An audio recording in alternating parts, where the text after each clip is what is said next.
taa waxaa ka sii daran waayahan dambe baraha bulshada saa la socotiin dad ayaa jira aroosyada laga casuumo waxaa barbar socda soomaalida inta badan aan la casuumin reerkaas wiilkii gabadhu waxba uma arkaan qof soomaaliyeed oo yimid iridana kama celiyaan way soo dhoweeyaan laakiin culays badanaa lagala kulmay waxaa la samaynayaa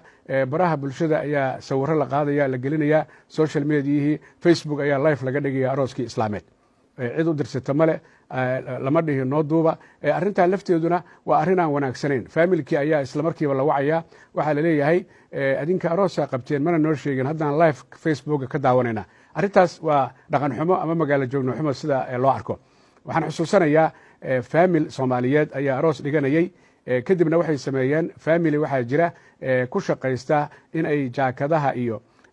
teleefanada iyo dadka ay ka reebaan irdaha marka la joogo lambar baa qofka la siinaya lambarna waxaa lagu dhejinaya jaakada lambar baa la siinaya lambarna waxaa lagu dhejinaya telefoonka waxaa laga wadaa in qof teleefon wataa uusan xafladda gelin si looga hortago arrimaha iminka aan ka hadlayo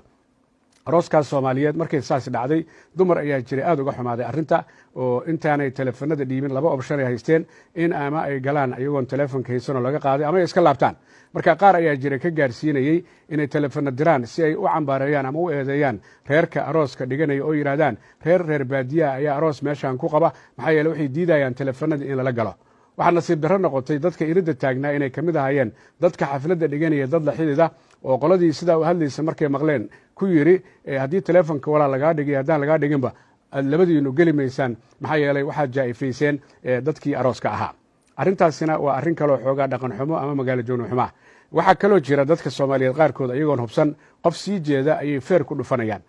ama ay biyo ku daadinayaan ayagoo u haysta inuu qofkii ay yaqiineen uu yahay hadhow marka uu soo jeesto qofkii ma raalli ahoona wax ma tarayso iyadoo aysan halkan lagu soo koobi karin faamil ayaa faamil casuumayaan ama iyagoo waddanka imanaya waxay leeyihiin gurigeenna kusoo dega 2 toddobaad ayay la joogayaan waddan kale ay ka yimaadeen way cabeen way cuneen way xirteen eraboorka loo sagootiyey faamilka markay guriga ku laabtaan dalkoodii waxaa laga rabaa inay u mahad celiyaan faamilka ay la joogeen taa beddelkeeda xan iyo hadallo ayay ka fidinayaan ninkii naagtu iskuma fiicnayn ilmahoodu ma maqlaynin iyo arrimo noocaasa waxaasoo dhan wax quman maaha waa magaalo joognimo xumo halkan kuma soo koobi karno daawadayaal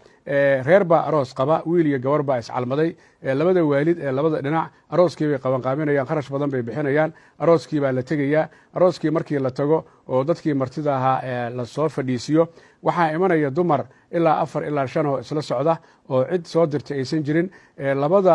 xafladda labada reer ee watana isma yaqaanaan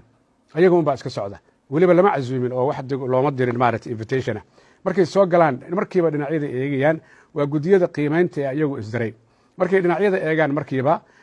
waxay arkayaan fadhigu siduu yahay waxaa loo imanaya qoladii meeshii microfonka uu yeelay iyo qalabka warbaahinta iyo qolada muusiga haddii heese ay jiraan waxaa laleeyahay adinka meesha aad dhigateen alaabta meel khaldan waaye koona waaye alaabta qaada meeshaas dhexe geeya oo ku aadiya maaha arooska wiilka faamilkiisii arooska gabadha faamilkoodiina maaha dumarka saa samaynaya dadkii xafladda la joogay ayaa laleeyahay inta loo tago qolada cuntada qaabilsan raashinka aad diyaariseen in mise qofuu ku filaya waa arrimo ay dhici karto daawad inaa istiraadaan arrintani waa ka badbadin oo ma jirto laakiin waa arrimo dhacay waxaa kale oo jira xafladaha aroosyada ee dadku dhigtaan dadku kharash bay ku bixiyeen wiilkoodii gabadhooda inay farxaan dadka imanaya ay la farxaan si nabadgelya inay ku dhammaato dad waxaa jira u taga inay rabshado iyo dagaallo ay ka kiciyaan arrintaasina arrin wanaagsan maaha oo u roon faamilka labada dhinac ama soomaalida meesha tagtay waxaa kale oo jira dad booqda guryaha soomaalida waa ay isbooqataa qaraabo ayaa isbooqanaysa asxaab ayaa isbooqanaysa